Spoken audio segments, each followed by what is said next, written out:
there is any way I can justify your childhood trauma for a fucking toy, you know? What fucking good memories? We do not have the ability to actually give a reasonable value to something.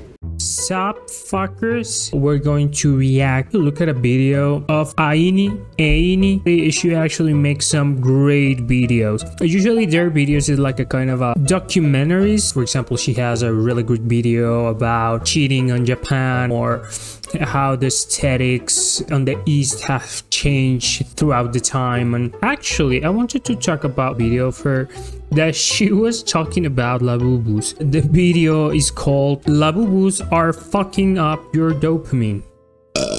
I think Labubus, honestly, I think they're like just the update of the freaking Funkos. Labubus are fucking up your dopamine. You think you're buying a cute toy, but you might have just been sold a psychological trigger.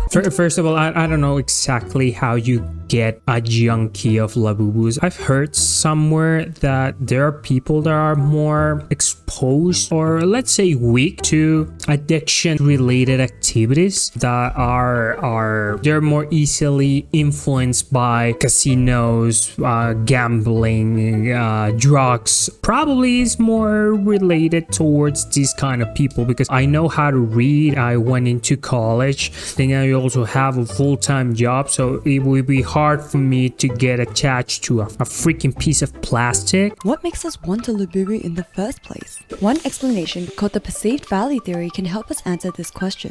Fucking hate these kind of topics about economics and marketing, because honestly, I don't know why you get so attached to it. And actually, this is expensive as fuck. The thing I'm worried about is that I don't have anything against being addicted to something, but the thing here, and what is really disgusting, is that your addictions costs money, and that's my problem. If you take a piece of land and you want to grow up some place here a generic drug, of course I know that this is illegal, guys, you shouldn't do that. I'm just making an example here. It's not going to cost you money, and actually you are not making rich anyone, but it is not that it's a business, you know. That thing is not giving money to anyone. It's just because you want to use that thing. Problem here is that, of course, if it's a business, and if it's a business, it produces a lot of money, there will be certain scenarios in which it's going to be kind of hard to restrict it, because there will be like a big chain of companies, probably people in politics and any other, let's call it power hungry people around this, and it will be kind of really hard to stop. So that's my thing. Addictions is not a problem. The problem is that most of the addictions today cost money, and they cost a lot. It's a combination of social, emotional, and economic factors that give things value. First, the social front. Labubus holds social value as it's commonly spotted with celebrities, which instantly made it popular amongst their fans. And also I want to talk about celebrities, because I don't know that parasocial interactions, you didn't even know Pedro Pascal, so what the fuck are you taking an advice from him, you know? What he's actually done to make you think that you should take an advice from him? What the fuck? Is not your aunt or a friend or your mother. That's how ridiculous it sounds. So this first topic on the Labubus thing is just fucking nonsense. And actually, do you really think that these guys, if they are financially responsible, they're actually purchasing that piece of shit? No, of course not. They're just taking that thing, they give the Labubu to this fucker, and this fucker only advertises everywhere. Fans of Labubu often say they like the design or the quality of the toy. Quality, dude? Really? Quality? What are your KPIs to evaluate the quality of a fucking piece of plastic? Really, we're not talking about clothing. We're not talking about computer. Just a piece of fucking plastic. Fuck. Way better than being a kid falling in love with a toy in 5 seconds and then getting hit with a soul-crushing put it back from your parents. The biggest buyers of Labubus are not kids, they're adults. I think we're all just mature enough to understand that there is any way I can justify your childhood trauma for a fucking toy, you know? And if you got a trauma because you didn't have the toy you wanted, dude, I don't know how the fuck you're actually performing in today's society. Probably you're going to be dead at the end of the year. Stage 2 is effective loyalty. Perhaps after you bought this Labubu, you really bonded with other people who like Labubus too, or you had some sort of fun experience. So now it's not just cool, you also have good memories and positive emotions associated with it. What fucking good memories? Really? Dude, really?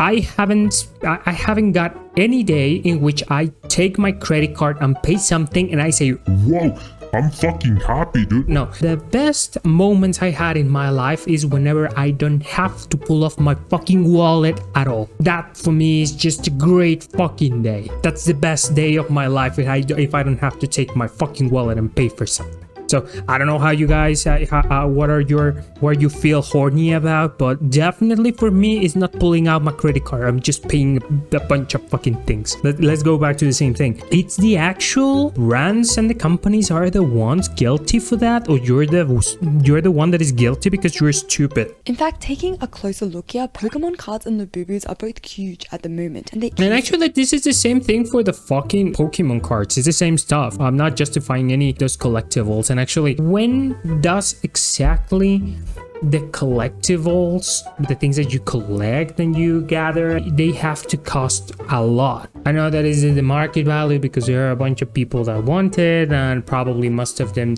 there are just a little amount of pieces available to purchase. But you know, what is your reason why you want to do that? I don't want you to see this thing through the eyes of, oh, if you don't have the money to purchase, so shut up. No, it's that we're not being just smart enough to actually give our real value to something. That is what worries me a lot. We don't have the ability to actually give up value, a reasonable value to something. We're just waiting to see what is the actual value, and we're going to pay for that. Where's your common sense? Where is our common sense to say, fuck, that's a fucking piece of plastic? You know, so what the fuck? That is a problem. I think the other things we were discussing before are naturally a problem, but that specific thing is a problem.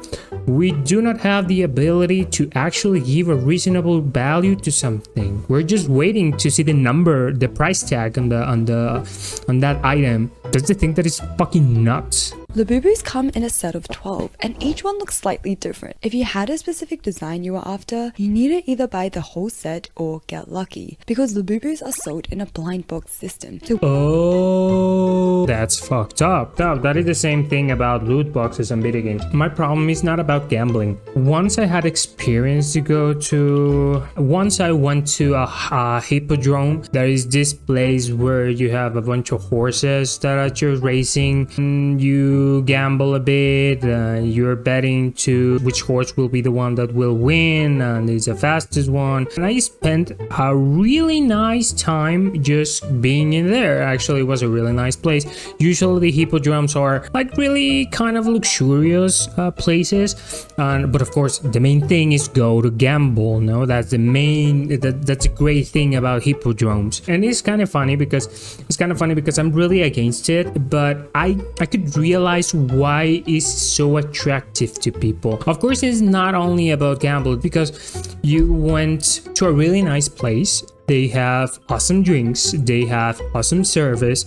It is really easy to gamble, and actually if you want to spend 15, 100, 1,000 bucks, you are able to do so. And actually, if you're really crazy about it, there's a specific place where you have someone that actually help you to go into these big bets of $1,000, $2,000, and actually they have a really good prices if you win.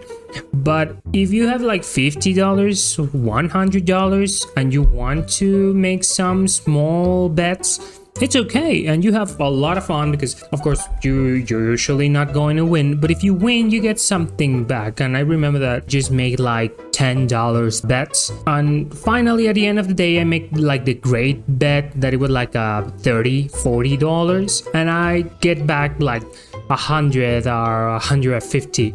dollars back, and it was great because I didn't see that thing as an earning, because it was just the great time I spent there and with the people I was, because actually that money was split into everyone. At the end of the day, it was like, well, we had a really good time, and even if we didn't won anything at all, it's actually still fun, and we had a great time, and we're going to remember not the bets itself, it's just the day and our day. And I think that was great thing about the hippodrome and gambling. And but dude, if you're just putting $1,000 into one bet and you lose everything, I mean, come on, dude, you should stop doing that.